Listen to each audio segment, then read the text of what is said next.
आप जिस सावित्रीबाई फुले के बारे में चर्चा कर रहे थे, हमारा आज का जो विशेष प्रोग्राम है वो यही है कि सावित्रीबाई फुले क्या थी, माली समाज में पैदा होकर के 36 कौम की समाज को जो दिया, उसका परिणाम है कि आज 192 यानी 200 साल के लगभग अपन याद कर रहे हैं।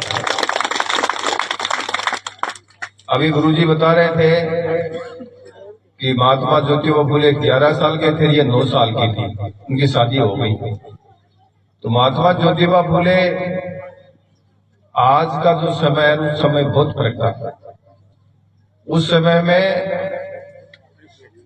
छोटे वर्ग के लोग, दलित वर्ग के लोगों को पढ़ाई देना एक तरह से कानूनी, अब कानून तो नहीं कह सकते, अपराध था। और महात्मा ज्योतिबा फुले और सावित्रीबाई ने ठाना कि भाई हम इस पिछड़े वर्ग को, दलित वर्ग को कैसे पढ़ाएं।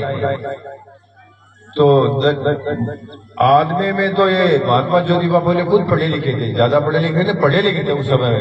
ब्रिटिश का राज था, वहां अंग्रेजों का राज था, लेकिन कोई महिला नहीं थी पढ़ाने के लिए।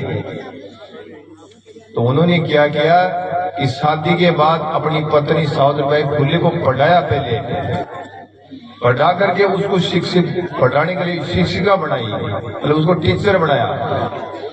टीचर बनाने के बाद में वो अभी कह रहे थे गुरुजी कि ये भारत की पहली महिला है, पहली महिला जो ये सावित्रीबाई, पहली हिंदुस्तान की। आप राजस्थान की बात नहीं कर रहे, आप उदरवाटी, झुंझुनू इनकी बात नहीं कर रहे, पूरे हिंदुस्तान में कितना बड़ा हिंदुस्तान में उसकी पहली महिला सावित्रीबाई फुले थी, जिसको पढ़ाया। और पढ़ाने के बाद में उसको मास्टर शिक्षक बनाया। शिक्षक बनाने के बाद में किसको पढ़ाया बता आपको, जिसको पढ़ाने का अधिकार नहीं था, चाहे वो छोटे वर्ग के हमारे दलित समाज के हो। और पढ़ाने का भी यह था कि पढ़ाने के लिए स्कूल में जाती थी तो बच्चों को नहीं ले जाने देते थे। तो ये सावित्रीबाई फुले उन बच्चों को गोद में छिपा करके या ठेले में ले जाकर के और फिर इकट्ठा करती थी स्कूल में, और स्कूल में जाकर उनको पढ़ाती थी कि वो सब तो ये दूसरे उच्च कोटि समाज के लोग थे, उसको पढ़ाने नहीं देते थे। सोचना आप थोड़ा सा कि जो बच्चे जिसको पढ़ाना नहीं देते थे उसको वो गोद में छिपा करके ठेले में और घर घर से ला करके स्कूल में लाती, फिर उसको पढ़ाती। दोबारा सोचो इस बात को कि कितनी बड़ी बात है। 200 साल पहले एक महिला बच्चों को पढ़ाने नहीं देते, उनको ले जा करके फिर पढ़ा करके उसको शिक्षित बनाना। और वो एक किसी कम्युनिटी, एक को नहीं, 36 कौम के जो गरीब लड़के थे, गरीब बच्चे थे। एक तो मोहम्मदन समाज का था गुरुजी, वो माता और पिता खत्म हो गए थे, क्यों भाई कल तो नहीं बोल रहा हूं। तो वो ऐसे बच्चों को, उस बच्चे को गोद लिया और फिर उनको पढ़ा लिखा करके बहुत बड़ा किया। तो आज हमारी ये बात, यहाँ तो बैठे हैं मेरे सभी भाइयों बहनों, नौजवान साथी, माता और बहनों से कहना चाहता हूँ, कुछ सीख के जाओ यहाँ कि वो ऐसा कर्म किया है कि आज 192 साल के बाद भी याद कर रहे हैं। आज वो जमाना नहीं है कि कोई पढ़ाने नहीं देता है, आज वो जमाना नहीं है कि शोषण कर रहा है, लेकिन आज जमाना बड़ा दिल रखने का कि अपन अपने से कोई गरीब है, अपने से कोई कमजोर है तो उसकी मदद करो। कोई परिवार 36 कौम में नहीं, माड़ी समाज में नहीं, 36 कौम में कोई भी समाज का कोई बच्चा है या बच्ची है, उसको पढ़ाने की कोई सुविधा नहीं है, उसके पास पैसे की कमी है और उस कारण से वो महान शख्स पढ़ नहीं सकता, तो अपन को चाहिए उसकी मदद करें। आप भी कीजिए, पड़ोसी सभी को कह रहा हूं कि आप भी कीजिए, दूसरे से करवाइए। अगर हमारी जरूरत तो हमको बताइए कि हम उसकी मदद कर सके। आज का जो चुनाव है वो इसी चीज की देन है। यहाँ तो पहले हमारे 15 साल से विधायक, 15-20 साल से विधायक थे, तो एक ऐसा वातावरण पैदा कर दिया उदरवाटी में, भय का माहौल कर दिया, लूट का कर दिया, मारपीट का कर दिया, दादागिरी का कर दिया, गुंडागर्दी का कर दिया। जनता तरस थी, जनता में पैसे बांटने का काम कर दिया, पैसे वाले बन गए, पैसे बांट रहे हैं, दारू बांट रहे हैं, किसी को डरा रहे हैं। ये थाक नहीं था, बताओ। तो ये माहौल पैदा हो गया। मेरे जैसे एक सामान्य गरीब किसान के बच्चे को आप लोगों ने यहाँ बैठे हुए सारे लोग, 36 कौम के लोग, हर आदमी का योगदान है कि अब सभी लोगों ने एक इतिहास कायम करेंगे। जो दोनों सबसे पहले सबसे अधिक अगर किसी कांग्रेस पार्टी को वोट रहे तो अब की बार ये आपको बताई जाए। लेकिन मैं एक निवेदन भी कर रहा हूँ कि हम जिस आशा के साथ जिन लोग सारे लोगों ने, आप लोगों ने 36 कौम में हमारे बैठे, मेरे सारे ऐसी के भाई बैठे, यहाँ सराजपुर समाज के बैठे, मेणा जी बैठे, सारे बैठे, गुजर समाज के भी 36 कौम के लोग बैठे, उमाऊ समाज के भी। अपन उनकी आशाओं के अनुरूप खरा उतरे। अपन वो जो पुरानी परंपरा थी लोगों की, उसको खत्म करके हम यहाँ शांति स्थापित करें। ये हमारी नैतिक ड्यूटी बनती है। अशोक जी गहलोत एक बहुत महान हस्ती है हिंदुस्तान की कांग्रेस पार्टी में। उन्होंने गरीब के लिए क्या किया, जो इतिहास गवाह है। आज तक के किसी सरकार ने जैसा गरीब के लिए किया, अशोक गहलोत की सरकार ने नहीं आज तक किया, वो किसी ने भी नहीं किया। और उसकी 70 सीट तो आई और 25-30 सीट हमारी, कोई 1200 को 1500, कोई 200, कोई 700 वोटों में हारी है। और पिछली सरकार जो बनी थी उससे 10 लाख वोट अधिक सरकार मिले कांग्रेस पार्टी को, इससे 10 लाख अधिक मिले। लेकिन अपना चलो कोई छोटी सी चूक हुई, हमारी सरकार ने बनी। यहाँ आपने कांग्रेस पार्टी गए, कांग्रेस पार्टी को जिता करके आप यहाँ तो मौजूद है मेरे सामने, और पीछे सभी कांग्रेस के विधायक बैठे हैं। ये भगवान राम नहीं, आप सब 36 कौम के लोग विधायक उधर बैठी गए। लेकिन विधायक वो जब भी सार्थक होगा कि अपन जिस आशा के साथ लोगों ने हमको चुना है, वो आशा के साथ मदद, दूसरे की मदद करो, गरीब की मदद करो। अपना कुड़मा छोटा थोड़ा है उसको और बढ़ाओ। बढ़ेगा कब, जब चौधरी भाई कोई भाई भूले नहीं, किसी जाति छोटे लोगों को, गरीब अपने लोगों को, छोटे मतलब जो गरीब थे, दलित थे, उनको पढ़ने का काम किया। तो अपन तो इस जमाना बहुत बदल गया। अपन अपने आगे कब बढ़ेंगे, जब हम 36 कौम को साथ लेकर के आगे बढ़ेंगे। एक चुनाव किसी प्रजातंत्र में, चुनाव किसी एक कौम का नहीं होता है। अब की बार अपने साथ में हमारे 36 कौम के लोग लगे, चुनाव आप जीत गए। जीतने के बाद हम सभी को साथ लेकर चले। मेरा तो कहने का मतलब ये भी है कि आप फिर कभी पड़ोसी के अगर खाना खिलाओगे तो आपकी महानता होगा।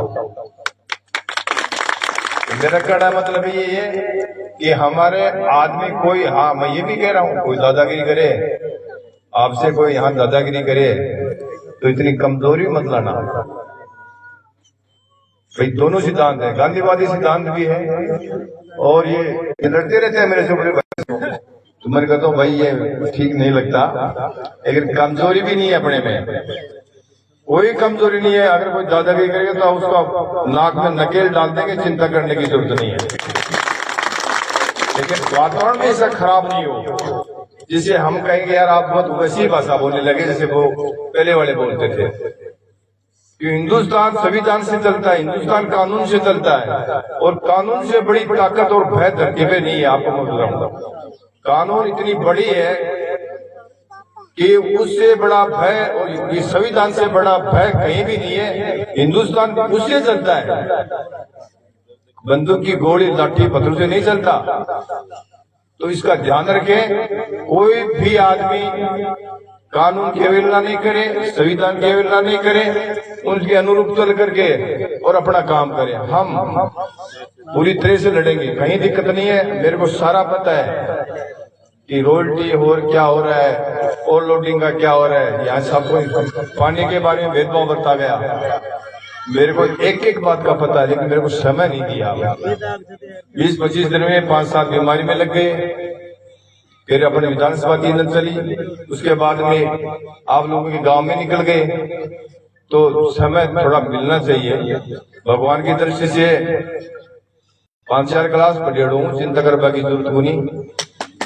सारा कामों को दिक्कत को नहीं। पानी के लिए मैं जबान दी, पानी की थारे कोई समस्या नहीं रहेगी। सरपंच जी सुन लो चाहते आज कोई समस्या नहीं छोड़ूंगा पानी की, और घर घर तक पहुंचाएंगे। आपका सौभाग्य है कि मेरे से रात में क्या होगा, आपका जो मेरे को प्रपोजल दोगे वो रात में पूछेगा।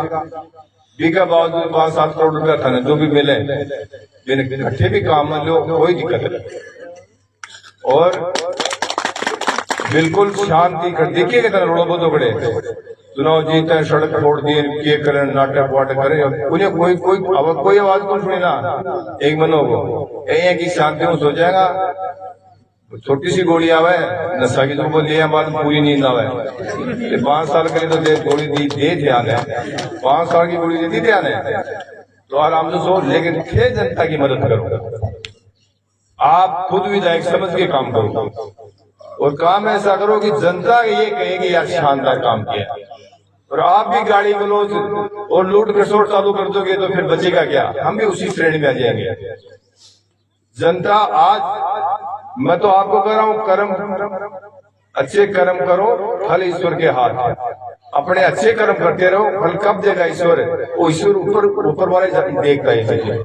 किसी के बाप की बस की बात नहीं कि वार्ड पंच भी कोई बढ़ जाए, ये सब ऊपर वाले की देन है। अपना कर्म अच्छा करो। आप मेरे जवान बच्चों से कह रहा हूं कि दोस्त में होश मत खोना कभी भी, और खोगे तो उससे नुकसान होगा। आज कह जा रहा हूं मैं, मेरी बात मानना। भगवान राम सैनी राजन गुट्टा के साथ आता 20 साल तक, और वो 7 लोग ऐसे थाने के, लेकिन भगवान राम सैनी के खिलाफ 151 भी नहीं है आज तक। 151 की धारा भी लागू नहीं हुई हमारी। क्यों? कि कम से कम समझदारी से काम लो। गलत काम कर रहा है पीछे हट जाओ, सही कर रहा है आगे आ जाओ। और ये सारी चीजें यहाँ होती। कोई अपने आप को सोचा कि मैं बहुत बड़ा लाड साहब हूँ, मैं बोझ हूँ और धरती को पलट दूंगा, वो वहीं के वहीं रह जाएंगे। अब आज करके जा रहा हूं मैं, और मैं आपको अभी ये भी कह रहा हूं कि शांति से काम करो। हम मिलजुल के काम करेंगे तो विकास करेंगे। एक दूसरे की टांग सही करेंगे तो हम यहीं की रह जाएंगे। ये 5 साल का समय बड़ा नहीं है।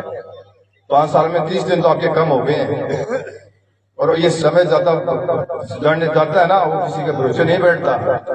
तो मैं आज इस पवित्र इस अपने प्रोग्राम में कह रहा हूं कि आप लोग जितनी मदद हो दूसरे करना। विकास का काम भी सरपंच जी बोल रहे थे कि वो सड़क का निर्माण है या पानी का है। आप खुद विधायक हो, विधायक का कोटा आपका है। 5 आदमी शांतिपूर्ण कहीं में लगाओ। मेरा तो मुझे से साइन करवाना, आप मेरे इसको साइन कराना गाता हुआ। मैं ये कह रहा हूँ आप भी विधायक बने यार, मेरा क्या डोल है। ऐतिहासिक वोट आपने डाले, ये सारे लोग, ये आप ही तो देना है, मेरा क्या लेना देना बताओ इसमें। मेरे तो क्या, आपने तो वोट डाल दिए, हम जा करके सारे लोग गिनती करवाए। आपके 416 वोट ज्यादा आ गए, आप एमएलए बन गए। कौन सा वजन लट गया मेरे में? कौन सी ऐसी पावर आ गई? मुझे तो आपने डाकिया बना दिया, सेवक बना दिया आपका। मुझे तो कहा कि बेटे ये काम कर, छोटे भाई ये काम कर, बड़े भाई ये काम कर। मुझे जो बताओगे मैं वो काम करूंगा। मुझे तो ये टूटी दी आपने। यहाँ कहाँ पंखे लगे, और जिसके पंख लग जाते हैं ना वो उसी दिन खत्म हो जाता है। आपको मैं अब भी कह के जा रहा हूँ, चाहे आप कितना ही बड़ा हो। तो आपसे मेरा निवेदन है कि गुरुजी, मेरा कोट नीम का थाना और कोटपुतली बहुत बड़ा प्रोग्राम आज का, तो मेरे सभी भाइयों से मैं निवेदन है कि मैं उसमें जा रहा हूँ, क्योंकि वो भी अपने भाई हैं, और यही प्रोग्राम हमारा। तो उसे बुरा मत मारना, सब मिलके काम करेंगे मेरे पास। और ये भी कह रहा हूँ, तो किसी ने वोट डाले या नहीं डाले, और किसी को पीड़ा है, वो घर पे नहीं बैठे, अपने पास आए, और अपने फोन से, अपने लिखने से कोई किसी का भला होगा तो निसंकोच हमारे पास आए। ये नहीं पूछेंगे तूने वोट डाला नहीं डाला, ये नहीं पूछूंगा तू माड़ी है या राजपूत है।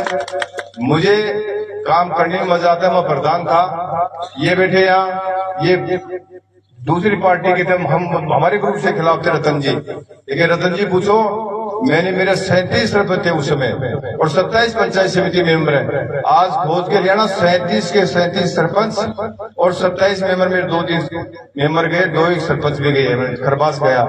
जैसे जगमाल जी नहीं रहे, हमारे पंचायत समिति घोड़ा के बघेल जी नहीं रहे, तो वो तो 2-3 तो गए। इसके अलावा सारे के सारे जिनते 37 सरपंच और 27 के 27 मेंबर सबके साथ मेरे पास बैठे थे, और मैंने एक को भी मना नहीं किया अपने काम के लिए, और 1 रुपया मैंने किसी से लिया नहीं, 1 नया पैसा नहीं लिया। मेरे आज तक सच्चाई है कि मेरे खेत में एक छान गाली बाग उठगी से तो मसाला। और आज मेरे को सुनो, आप सभी का एक मकान हकीकत जयपुर में आपने अलॉट करवा दिया, वो भी मेरा नहीं है। अभी बच्चे कहने लगे दादा एक तो मारो बुक कर दीजिए, अरे कहे बाबा मेरे भी एक बड़े बुक कर दीजिए, तो सब मत मेरा बरामदा में पड़े रहो, मेरे तो कोई आठ नहीं। तो मतलब ये है कि देखो, ये धन प्रजातंत्र है, प्रजातंत्र धन और मालिक प्रजा होती है, बनने वाला मालिक नहीं होता है। तो मेरा निवेदन कि भाई ऐसा काम मत करना जिससे दूसरों को दुख पहुंचे, और कभी भी अपने आप को बड़ा समझने की कोशिश नहीं करे। नहीं, बड़ा समझने की कोशिश करेगा वो नुकसान में जाएगा, चाहे वो कोई भी। तो मेरा निवेदन है कि आप लोग इतना शानदार प्रोग्राम किया, और आप मेरा यहाँ जाके मान सम्मान किया, मेरे छोटे भाइयों को भी, मेरे बड़े भाइयों को भी, मेरे बुजुर्गों को भी, और मेरी माता और बहनों को भी। देख रहे हो भाई सबके सब अवेलेबल नहीं होते आज तक, तो कमजोरी लेने की जरूरत है, मिलके काम करेंगे। जय हिंद, जय भारत। धन्यवाद अभिनय साहब।